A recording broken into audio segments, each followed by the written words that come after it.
Zoom on news Marathi, प्रत्येक घरासाठी, घरातील प्रत्येकासाठी। नमस्कार, मी ऋषिकेश शेलार, आपण पाहताय झूम ऑन न्यूज। आपले स्वागत आहे आणि आता बुलेटिनच्या आधी पाहूयात हेडलाईन्स।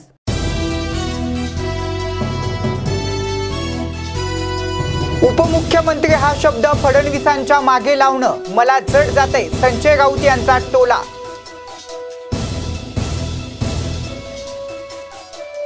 म्हैसाळ हत्याकांडातील मांत्रिकाच्या घराची झडती, पोलिसांचा बंदोबस्त तैनात।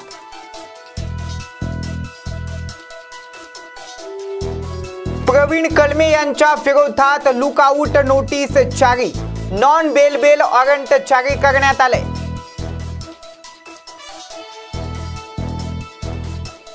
कामगार विरोधी धोरणाच्या निषेधार्थ महिला कामगारांचा मोर्चा।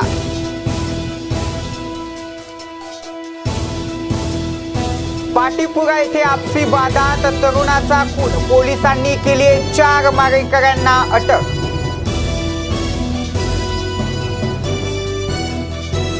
आणि आता बातम्या पाहूयात सविस्तरपणे। महत्त्वाची बातमी आहे, उपमुख्यमंत्री हा शब्द फडणवीसांच्या मागे लावणं मला जड जाते, असा टोला संजय राऊत यांनी लगावलाय। आपली बाजू रस्त्याची आहे, याच आत्मविश्वासानं मी गेलो। आम्हाला गुवाहाटीला जायचा पर्याय होता, हा गुमराह करण्याचा प्रयत्न आहे। या राज्याची जनता आणि शिवसैनिक दूधखोळे नाही आहेत, असंही संजय राऊत यांनी म्हटलेलं आहे। मुंबईवरून शिवसेनेची ताकद तोडायची आहे, मुंबई महाराष्ट्रापासून वेगळी करण्याचा प्रयत्न सुरू आहे। सेनेत अजूनही आमदार खासदार निवडून आणायची ताकद आहे। आम्ही वरवरचे बुडबुडे नाही आहोत, आम्ही बाळासाहेबांचे शिवसैनिक आहोत। जिथे ठाकरे तिथे शिवसेना। उपहा शब्द देवेंद्रजींच्या मागे लावणं मला जड जाते, असं संजय राऊत यांनी म्हटलेलं आहे। पाहूयात मग। बात ऐसी है कि इस देश का एक जिम्मेदार नागरिक होने के नाते, मेंबर ऑफ पार्लियामेंट होने के नाते ये मेरा कर्तव्य बनता है, जब देश की कोई भी जांच एजेंसी हमें बुलाती है तो हमको उनके समक्ष जाकर बयान देना चाहिए। उनके मन में जो सवाल है उस बारे में बात करनी चाहिए। मुझे बुलाया गया, चाहे लोगों के मन में कुछ और शंका है कि ये पॉलिटिकल प्रेशर से हुआ है या और कुछ हुआ है, महाराष्ट्र में जो चल रहा है राजनीतिक उथल पुथल उसके लिए हुआ है।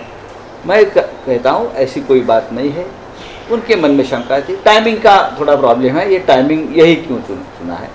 लेकिन बहुत ही अच्छे तरीके से मुझे वो लोग पेश आए, सब अधिकारी, और मैं भी उनके साथ 10 घंटे तक रहा, बाहर आया। जो उनको जानकारी चाहिए थी, उनके मन में जो प्रश्न थे, मैंने सभी का उत्तर दिया है। अगर उनको मैंने कहा कि अगर आपको वापस मैं लगता है कि आना चाहिए तो आप ज़रूर मुझे बुलाइए, मैं आ जाऊँगा। क्या पत्रावाला चाल मामले को ही लेकर पूछताछ हुई या कोई और विषय? देखिए, जो अंदर की बात होती है वो बाहर आना नहीं चाहिए, लेकिन ये जो सब विषय उससे मेरा कोई संबंध नहीं है। मेरा कोई संबंध, कोई एलिगेशंस करता है बाहर से और उसके ऊपर हमें बुलाया जाता है, ये ठीक नहीं है। लेकिन फिर भी अगर एजेंसी को लगता है कि उस बारे में पूछताछ होनी चाहिए तो होनी चाहिए। सर, एक अभी खबर आज आ रही, 12 से 14 सांसद जो हैं वो सिंधे ग्रुप के संपर्क में। कल उद्धव साहब ने एक बैठक की थी जिसमें 15 सांसद उपस्थित थे, 3 सांसद जो है वो गैर हाजिर थे। तो क्या वाकई देखो, 3 में से तो एक तो उनका बेटा ही है, ऐसा मुझे लगता है। मैं नहीं था कल के मीटिंग में, और 1-2 हो सकते हैं, क्या कारण मुझे मालूम नहीं। मैं भी नहीं था, मैं बहुत ही दूसरे काम में बिजी रहा कर 10 घंटे तक। मेरी बात हो गई पार्टी चीफ उद्धव जी से उस बारे में। अगर किसी के मन में कोई नई भावना आती है तो पार्टी चीफ से बात कर सकते हैं, भाग कर नहीं जा सकते ना। जैसे अब गुवाहाटी या ये सब जो डेस्टिनेशन बनाए हैं पॉलिटिकल टूरिज्म के, वहाँ नहीं जाएंगे हमारे खासदार लोग। कोई डर है कोई? आणि अतिशय महत्त्वाची बातमी आहे, म्हैसाळ येथील सामूहिक हत्याकांडा प्रकरणी सोलापुरातील मांत्रिक अब्बास मोहम्मद अली बागवान याला मिरज पोलिसांनी शुक्रवारी सोलापुरात आणत शुक्रवारी रात्री त्याच्या मुस्लिम पासच्या पेठ येथील घराची झडती घेतली। जवळपास 8 तास चाललेल्या या झडतीमध्ये पोलिसांनी त्याच्या घरातून विविध साहित्य जप्त केले। यासाठी परिसरात बंदोबस्त तैनात करण्यात आला होता। म्हैसाळा येथील डॉक्टर वाणिक वणमोरे आणि शिक्षक पोपट वणमोरे या बंधूंना गुप्तधनाच्या आमिषानं त्यांच्या कुटुंबातील 9 जणांविरुद्ध विष पाजून त्यांची हत्या केल्याचा आरोप मांत्रिक अब्बास बागवान यांच्यावरती आहे।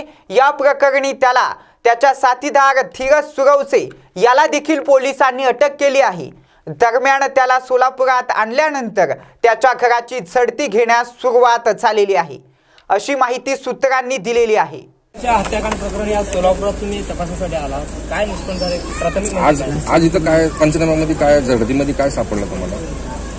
म्हैसाळमध्ये जे मर्डर झालेले होते त्या अनुषंगाने आम्ही सदर मुख्य आरोपी आहे त्या आरोपीला या ठिकाणी त्याची घरझडती पंचनामा आणि इतर अनुषंगिक तपास करण्यासाठी आलेलो होतो।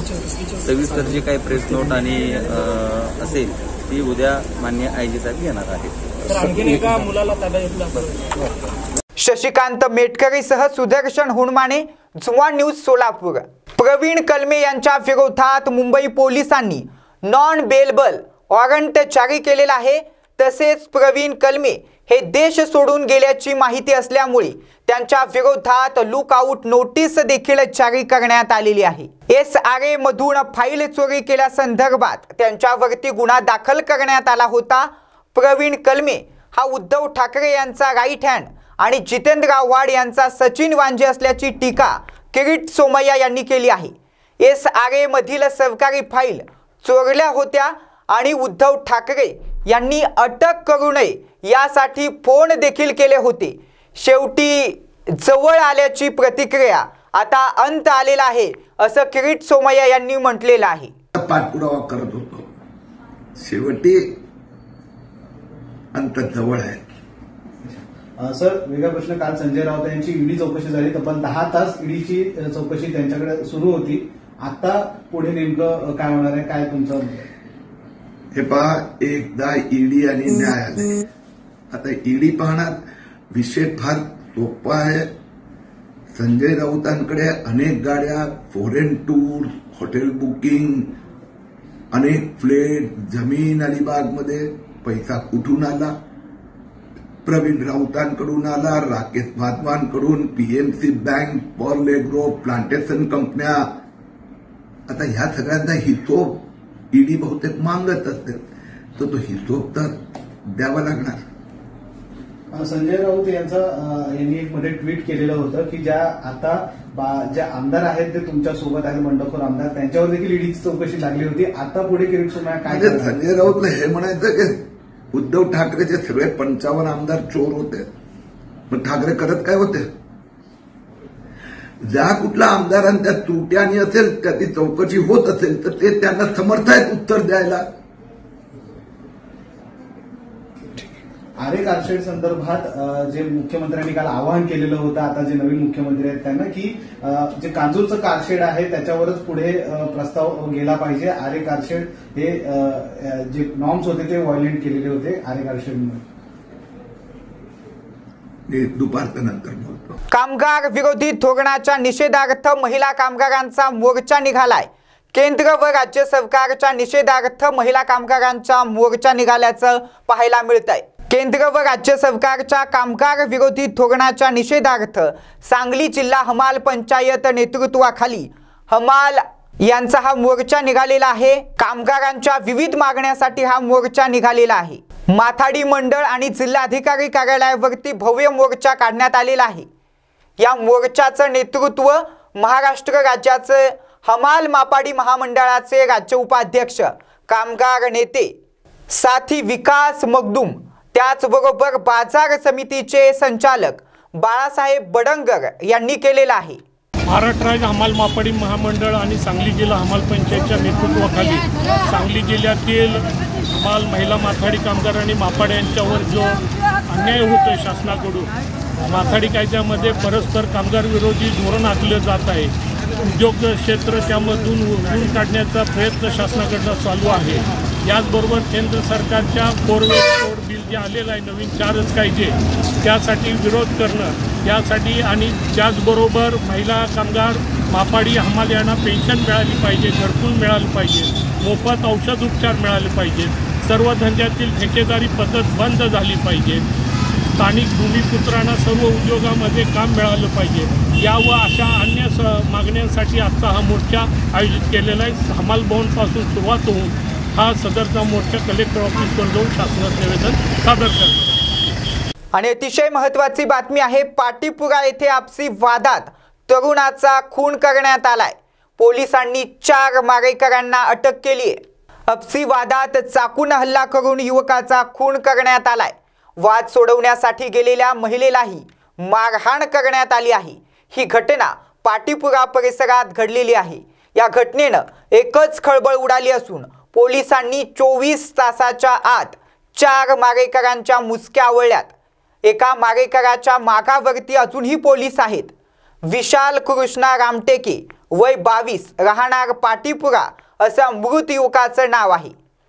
या घटनेनंतर मृताची आई सुनीता कृष्णा रामटेके वय 39 यांनी यवतमाळ शहर पोलीस ठाण्यात तक्रार दिलेली आहे। काल पोस्ट यवतमाळ शहरातील आंबेडकर नगर पाटीपुरा येथे जुन्या वादावरून शेजारी राहणारे जे ताम गाडगे आणि विशाल रामटेके त्यांच्यात वाद झाला। विशाल रामटेके याला ताम गाडगे यांनी म्हटलं की तू तुझ्या मित्रासोबत राहू नको। त्यावरून त्याने म्हटलं की बाबा मी मित्रासोबत राहणार, माझं काय मी कोणासोबतही राहू शकतो, तुम्ही तुमचं पाहून घ्या।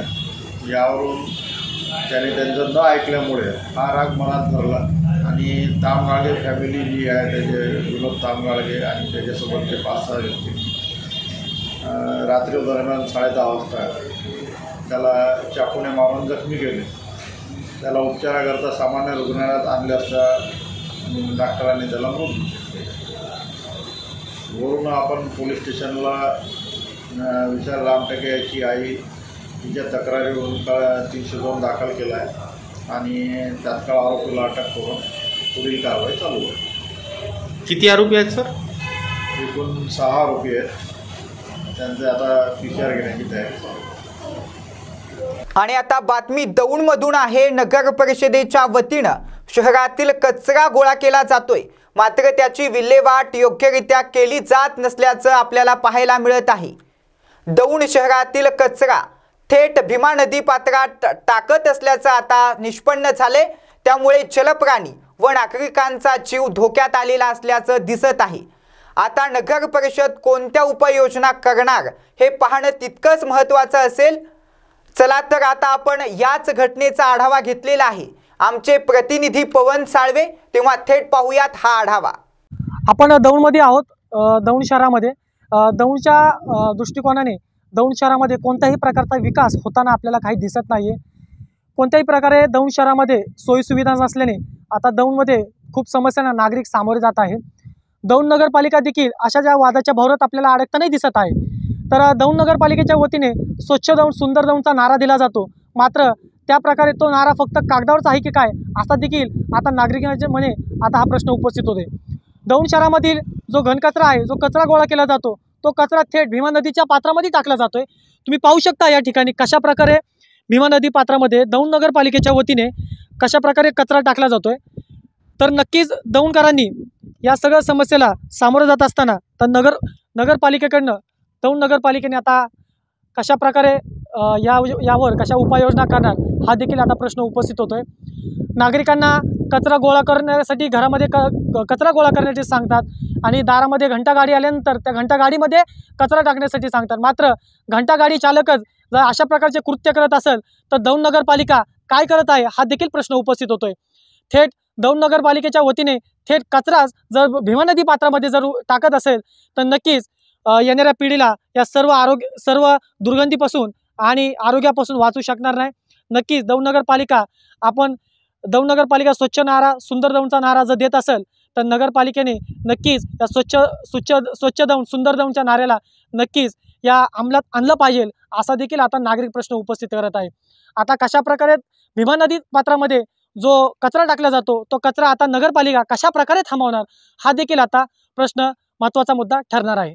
पवन साळवे, जुमा न्यूज दौंड। शाळेतील 10 ते 12 वयोगटाच्या विद्यार्थ्यांचे लसीकरण प्राथमिक आरोग्य केंद्राच्या वतीने सुरू करण्यात आलेले असून यासाठी लहान वयोगटातल्या मुलांमध्ये एक नवचैतन्य संचारलेलं आहे। यातच 2 वर्ष कोरोनामुळे शाळा बंद असल्याने विद्यार्थ्यांचा मानसिक बौद्धिक क्षमतेवरती परिणाम झाला होता, परंतु आता आनंदाचं शिक्षण घेताना अध्ययन व अध्यापन विद्यार्थ्यांचा अभ्यास यामुळे वाढलेला आहे। त्यामुळे शिक्षक व विद्यार्थ्यांमध्ये आनंदाचं वातावरण आहे। साधारणतः जर आपण पाहिलं तर कोविड-19 मुळे सुमारे जवळपास 2 वर्ष मुलाला शैक्षणिक समस्याला समोर जावं लागलं। याही कालखंडामध्ये ऑनलाईन प्रशिक्षण व्यवस्था असेल, ऑनलाईन शिक्षण पद्धती असेल, त्या माध्यमातून आम्हाला जेवढं शक्य होईल तेवढं आम्ही मुलांचा अभ्यास घेण्याचा प्रयत्न केला। परंतु ग्रामीण भाग असल्यामुळं सर्व मुलाकडे मोबाईलची सुविधा नसल्यामुळे, ऑनलाईन सुविधा नसल्यामुळं निश्चितच त्याचा मुलाच्या शिक्षणावरती परिणाम झाला। परंतु जेव्हा भारत सरकारने सर्व मुलासाठी जेव्हा वॅक्सिनेशन सुरू केलं आणि याचा परिणाम असा झाला की अगदी प्राथमिक स्तरावरती पण अगदी बारकाईने ही व्यवस्था राबवण्यात आली आणि मुलांना वॅक्सिन दिल्यानंतर एक मुलामध्ये जे एक आत्मनिर्भरपणा असतो तो निर्माण झाला आणि शाळा अगदी पूर्ववत सुरू झाल्या। त्यामुळे जी 2 वर्ष जी मुलांना शाळेची लागलेली ओढ होती ती नक्कीच भरून निघली। आज आम्ही पाहतो की शाळा 10:30 वाजता असते आणि अगदी 9 वाजल्यापासून मुलं शाळेच्या दिशेने येतात, शाळेमध्ये येतात। अगदी हसत खेळत जे दिवस पूर्वी गेलेले होते ते परत पूर्ववत झालेले आहेत आणि अगदी आनंदाने मुलं शिक्षणाचा आनंद घेत आहेत। आणि वॅक्सिनेशन झाल्यामुळं पण एक रोगप्रतिकार क्षमता जी असते, एक आत्मविश्वास जो असतो तो मुलामध्ये निर्माण झाला, पालकामध्ये निर्माण झाला, आमच्या सर्व शिक्षकांमध्ये निर्माण झाला आणि त्यामुळं अगदी जोमाने आम्ही शिक्षण व्यवस्थेमध्ये किंवा मुलांना जे अधिकाधिक देता येईल तो आम्ही प्रयत्न करत आहोत। विधानसभा अध्यक्षपदाच्या निवडणुकीमध्ये राजन साळवी हे विजयी होतील असा आमचा विश्वास आहे, असं महेश तपाशे यांनी म्हटलेलं आहे। तेव्हा पाहूयात ते नेमके काय म्हणतायत ते। विधानसभा अध्यक्षपदाच्या निवडणुकीसाठी महाविकास आघाडीच्या वतीने शिवसेनेचे श्री राजन साळवी यांची उमेदवारी निश्चित करण्यात आली आहे व त्यांनी तसा अर्ज विधानसभेमध्ये दाखल केला आहे। उद्या होणाऱ्या निवडणुकीमध्ये शिवसेनेचे आणि महाविकास आघाडीचे राजन साळवी हे विधानसभा अध्यक्ष निवडणुकीमध्ये विजयी होतील असा आमचा सर्वांचा विश्वास आहे। महाराष्ट्र विधानसभा अध्यक्ष पद के चुनाव के लिए महाविकास आघाड़ी की तरफ से शिवसेना के विधायक राजन साळवी जी का आवेदन पत्र आज महाविकास आघाड़ी की तरफ से भरा गया है। कल होने वाले विधानसभा अध्यक्ष के चुनाव में राजन साळवी जी का महाविकास आघाड़ी का ही विजय होगा, ऐसी निश्चित रूप से हमें आशा है। आणि एक महत्त्वाची मोठी बातमी आहे। मुख्यमंत्री एकनाथ शिंदे यांच्या निवासस्थानी आणि बाहेर ठाणे पोलीस सध्या सुरक्षा घेत आहेत आणि ही सुरक्षा थेट वाढवण्यात आलेली आहे आणि या सुरक्षेचा आढावा थेट पोलिसांनी घेतलेला आहे। कोठेही अनुचित प्रकार होऊ नये म्हणून या सुरक्षेमध्ये वाढ करण्यात आल्याचं वृत्त सध्या समोर येत आहे। ठाण्याचे सहपोलीस आयुक्त दत्तात्रय कराळे, अप्पर पोलीस आयुक्त पंजाबराव उबाळे, विशेष शाखा उपायुक्त सुधाकर पठारे आदी या ठिकाणी दाखल झालेले आहेत आणि पोलीस काय माहिती देत आहेत ते आता आपण पाहूयात। महाविकास आघाडीचे उमेदवार म्हणून राजन साळवी यांना आम्ही विधानसभा अध्यक्षपदाचे उमेदवार म्हणून ठेवलेले आहे। ईडीचे सरकार जे आहे एकनाथ आणि देवेंद्र फडणवीस यांचं महाराष्ट्रात नवीन ईडीचं सरकार झालेलं आहे। याच निर्णयामध्ये राज्यपालांनी सांगितलं होतं की अध्यक्षांची निवडणूक घेता येणार नाही। आता ही निवडणूक राज्यपालांनी का लावली हा प्रश्न या निमित्तानं होतोय। सरकार बदलल्यावरती राज्यपालांची मानसिकता का बदलली? कारण हे संविधान आणि लोकशाहीचा घात आहे। राज्यपाल हा घात करत आहेत हा प्रश्न जनतेसमोर निर्माण झालेला आहे। निमित्तानं आम्ही दिलेला आहे. सिक्रेट बॅलेट की ओपन बॅलेट याबाबत सुप्रीम कोर्टात याचिका पेंडिंग आहे, तुम्ही तशा पद्धतीचं पत्र दिलेलं आहे. निवडणूक आम्ही अजूनही आम्ही त्या याच्यावर ठाम आहोत की याच निर्णयामध्ये माननीय राज्यपालांनी मागच्या काळात सांगितलेलं होतं की स्पीकरची निवडणूक घेता येणार नाही. हे प्रकरण माननीय सुप्रीम कोर्टात आहे. पण आता ही निवडणूक माननीय राज्यपालांनी का लावली हा प्रश्न या निमित्तानं आहे. आणि हा लोकशाहीचा आणि संविधानिक व्यवस्थेचा घात माननीय राज्यपाल महोदय करतात आहे का हा प्रश्न आता जनतेच्या समोर निर्माण झालेला आहे. बंडखोरांना खिंडीत पकडण्याचं काम. राज्यपाल जो 3 महीने पहले तक तैयार नहीं थे, तैयार हो गए, क्या आप इसका विरोध करेंगे जब चुनाव होगा? बिल्कुल, हमने राज्यपाल महोदय जी को माननीय सुप्रीम कोर्ट में भी इस बारे में याचिका दायर की है और हमने कहा कि माननीय राज्यपाल जी ने महाविकास आघाड़ी ने जब स्पीकर के चुनाव के बारे में उनको खत लिखा था तो राज्यपाल जी ने लिखा था कि ये प्रकरण न्यायालय में है और इसलिए ये चुनाव नहीं ले सकते. लेकिन आज ये चुनाव लेने का राज्यपाल महोदय ने स्वीकृति दी है. तो क्या सरकार बदलने के बाद राज्यपाल की मानसिकता क्यों बदली? क्योंकि ये संवैधानिक और ये लोकशाही के लिए एक राज्यपाल जी का निर्णय ये घातक है और इसलिए राज्यपाल के ऊपर जो प्रश्न खड़ा हो रहा है उसके में महाराष्ट्र की नहीं तो देश की जनता में एक चर्चा का विषय है. और ये इतना आसान भी नहीं है कि जो केंद्र की सरकार के दबाव में आकर इस तरह से संवैधानिक व्यवस्था का खून करना जो बीजेपी ने शुरू किया है वो अब लोगों के दिलो दिमाग में बैठना शुरू हो. क्या प्रोटेम स्पीकर चुना जाएगा? कोई नहीं, हमारा already on going process already ये विधानसभा चल रही है और उसमें उपाध्यक्ष ही ये सब कार्रवाई उनके माध्यम से की जाएगी. क्या व्हिप जारी करेंगे महाविकास आघाड़ी के तीनों दल? बिल्कुल सेपरेट हम इसमें व्हिप जारी करेंगे. आंबेगाव तालुक्यातील घोडेगाव येथील पंचायत समितीत हुतात्मा बाबू गेणू सभागृहामध्ये विद्यार्थ्यांना शैक्षणिक साहित्य वाटप करण्यात आलेलं आहे. बालपणीच आई किंवा वडिलांचे छत्र हरपलेल्या तसेच निराधार गरीब गरजू विद्यार्थ्यांना शिक्षणासाठी आर्थिक हातभार लावण्याचा उपक्रम आंबेगाव तालुक्यातील शिक्षकांनी सुरू केला आहे. यंदा या उपक्रमाचे 5वे वर्ष असून एकूण 75 मुलांना साहित्य वाटप करण्यात आलं आहे. दुःखाला कवटाळून बसू नका, दुःख हे डिलीट करायला शिका असा सल्ला शिक्षण आयुक्त सूरज मांढरे यांनी दिलेला आहे. कोविडमुळे अनाथ झालेल्या पाल्यांना त्यांनी हा सल्ला दिलेला आहे. दुःखाचा इन्सल्ट करायला शिका, त्यामुळे जगण्याची एक नवी उमेद तुम्हाला मिळेल, आत्मविश्वास वृद्धिंगत होतो असंही त्यांनी म्हटलेलं आहे. कार्यक्रमाची सुरुवात ही सरस्वती पूजन व क्रांतिज्योती सावित्रीबाई फुले यांच्या प्रतिमेच्या पूजनाने झाली. शैक्षणिक साहित्याचं वाटप शिक्षण अधिकारी संध्या गायकवाड, गटविकास अधिकारी जालिंदर पठारे, गट शिक्षण अधिकारी सविता माळी यांच्या हस्ते करण्यात आलेला आहे. शिक्षकांचा मुलगा शिक्षण आयुक्त होणे यापेक्षा वेगळा आनंद कोणता असू शकतो. या उपक्रमाची प्रेरणा सूरज मांढरे सर आहेत. याचा आम्हाला अभिमान आहे व हा उपक्रम अतिशय प्रेरणादायी असल्याचं मत राज्य पुरस्कार प्राप्त शिक्षक बाळासाहेब कानडे यांनी व्यक्त केलंय. डॉक्टर अतुल साबळे, झुमॉन न्यूज, आंबेगाव. बुलेटिनच्या शेवटी पुन्हा एकदा पाहूयात हेडलाईन्स.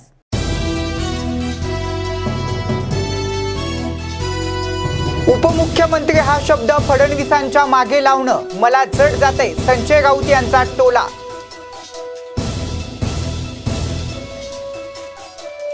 म्हैसाळ हत्याकांडातील मांत्रिकाच्या घराची झडती, पोलिसांचा बंदोबस्त तैनात.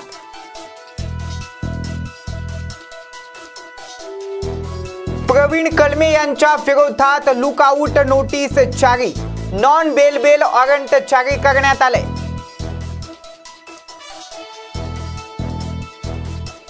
कामगार विरोधी धोरणाच्या निषेधार्थ महिला कामगारांचा मोर्चा.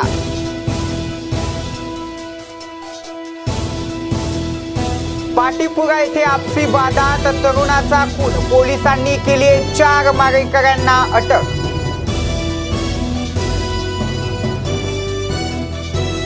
यासह बुलेटिन मध्ये इथेच थांबतोय. ताज्या आणि महत्त्वपूर्ण बातम्यांच्या अपडेटसाठी पाहत रहा सुमन न्यूज मराठी, प्रत्येक घरासाठी, घरातील प्रत्येकासाठी. झूम ऑन न्यूज मराठी, प्रत्येक घरासाठी, घरातील प्रत्येकासाठी.